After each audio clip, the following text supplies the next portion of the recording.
Matter పెట్టినా మీ సొంతం చేసుకోండి. ప్రేమతో వచ్చినారు కాబట్టి మిమ్మల్ని అందరినీ ఆహ్వానించినాం.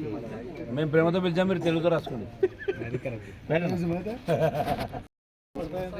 నిజంగా చరిత్రలో ఎంతో పవిత్ర దినం.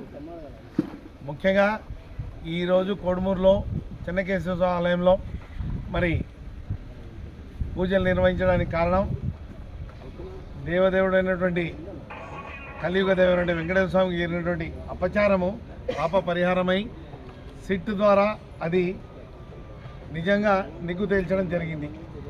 ఏదైతే చంద్రబాబు నాయుడు కుట్రపూరితంగా రాజకీయంగా మరి దేవదేవుడి యొక్క ప్రసాదాన్ని అపవిత్రం చేసినటువంటి కుట్రను సుప్రీంకోర్టు ఏర్పాటు చేసినటువంటి సిట్ ద్వారా బట్టబయలైన దినాన్ని పురస్కరించుకొని ఈరోజు మేమందరం కూడా మరి వెంకటేశ్వర స్వామికి అర్చన చేసి కృతజ్ఞత తెలియడానికి ఈరోజు ఈ కార్యక్రమాన్ని ఏర్పాటు చేయడం జరిగింది.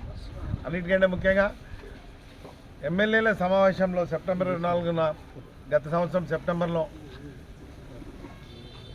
చేయవలసినటువంటి ఏదైతే వాగ్దానాలను నిలబెట్టుకోకుండా చంద్రబాబు నాయుడు డైవర్షన్ పాలిటిక్స్ కోసము కలియుగ దైవమైనటువంటి వెంకటేశ్వర స్వామి ప్రసాదాన్ని అడ్డం పెట్టుకొని దాంట్లో జంతు కొవ్వు కలిసిందని చెప్పి దుష్ప్రచారం చేసి ప్రపంచవ్యాప్తంగా ఉన్న హిందువుల మనోభావాల్ని దెబ్బతీస్తూ మరి వారి యొక్క మత విశ్వాసాలను రెచ్చగొట్టే విధంగా అక్కడ అవసరం కూడా లేకుండా ఆ రోజు ఆ విషయం చెప్పడానికి, కాకపోతే గెలిచిన ఆనందము మరి ఏమని చెప్పాలో అర్థం కావట్లేదు. ఆయనకు అన్ని సీట్లు దేవుడు ఇచ్చిన తర్వాత దానిని నిలబెట్టుకోకుండా ప్రజలకు ఇచ్చిన వాగ్దానాలను నెరవేర్చడానికి ఆయనకు టెన్షన్ వచ్చినట్టుంది. అసెంబ్లీలో అంతకుముందే చెప్పినాడు, ఇవన్నీ మేము నెరవేరుస్తామా, ఈ వాగ్దానాలన్నీ మేము చేయడానికి వీలవుతుందా, చూస్తే భయం వేస్తుందని చెప్పి ఆ భయాన్ని పోగొట్టుకోవడానికి డైవర్షన్ పాలిటిక్స్లో భాగంగా దేవదేవుడైనటువంటి మరి లడ్డు ప్రసాదం మీద కల్తీ నింద వేయడము ఎంతవరకు సమంజసం. దాన్ని ఈరోజు సుప్రీంకోర్టు మరి ఏర్పాటు చేసినటువంటి సిట్టు ద్వారా ఇదంతా లేదని తేల్చింది. మరి సుప్రీంకోర్టు చేసినటువంటి సిట్టులో ఏదైతే అఫిడవిట్ ఛార్జ్ షీటు కోర్టుకు సమర్పించినారో దాంట్లో ఎక్కడ కూడా ఎవరు దోషులని తేల్చలేదు. ఇదంతా అబద్ధమని తెలిసింది. ఇదంతా ఒక భారీ కుట్రగా వైఎస్ఆర్ పార్టీ అభివర్ణిస్తూ ఈ కుట్రను మరి దేవుడే భగ్నం చేశాడు. ప్రజలందరూ కూడా దీనిని గమనించి ఇక మీదట వెంకటేశ్వర స్వామి యొక్క ఏదైతే ఉందో మంచి ఇదంతా ప్రజలకు చేరుతుంది. ప్రజల విశ్వాసాన్ని ఇంకా పెంపొందించడానికి ఈ యొక్క ఛార్జ్ షీటు ఉపయోగపడుతుంది.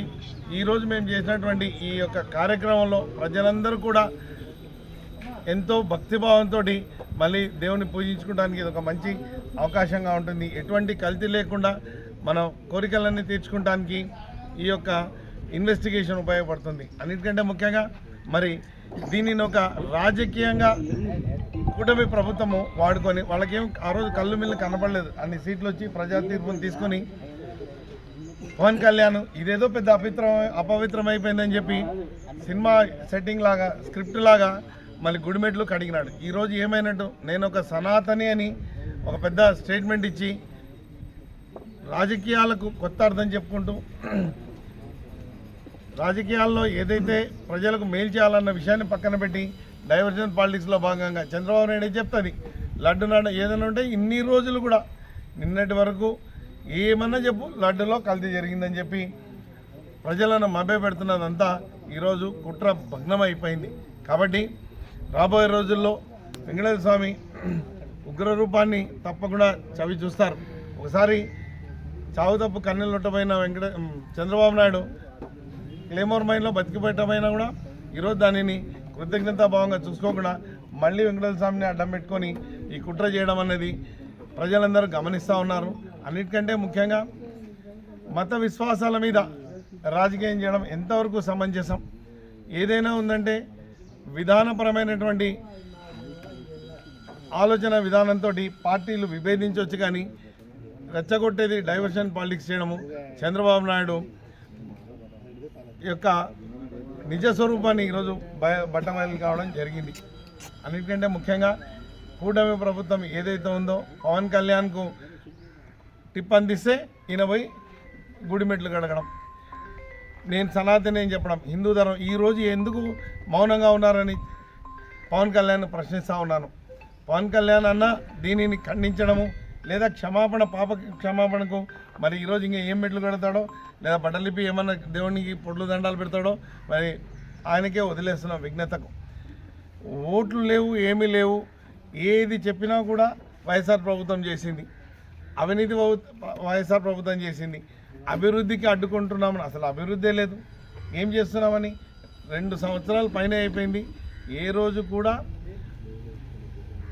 జగన్మోహన్ రెడ్డి పేరు లేకుండా వారి ప్రెస్ మీట్ లేదు, ఏ మాట చెప్పినా అసెంబ్లీలో జగన్మోహన్ రెడ్డిని తలుచుకోవడానికి రోజు లేదు. ప్రజలు ఎంత ఎక్కువ తలుచుకుంటున్నారో వాళ్ళే మా గురించి ఎక్కువ తలుచుకుంటున్నారు. ఎందుకంటే వాళ్ళేదో ప్రజలు గుడ్డిగా నమ్మి ఓట్లేసి ఆ పథకాలు సూపర్ 6 ఇస్తారని చెప్పి, గ్యాస్ సిలిండర్లు ఇస్తారని చెప్పి, ఫీజు రీఎంబర్స్మెంట్ ఇస్తారని చెప్పి, పెన్షన్ తప్ప ఇంతవరకు ఇచ్చింది ఏం లేదు. ఆ బస్సులో కూడా మరి మహిళలకు ఎంతవరకు ఇచ్చినారంటే దాంట్లో కూడా చెప్పిన దాంట్లో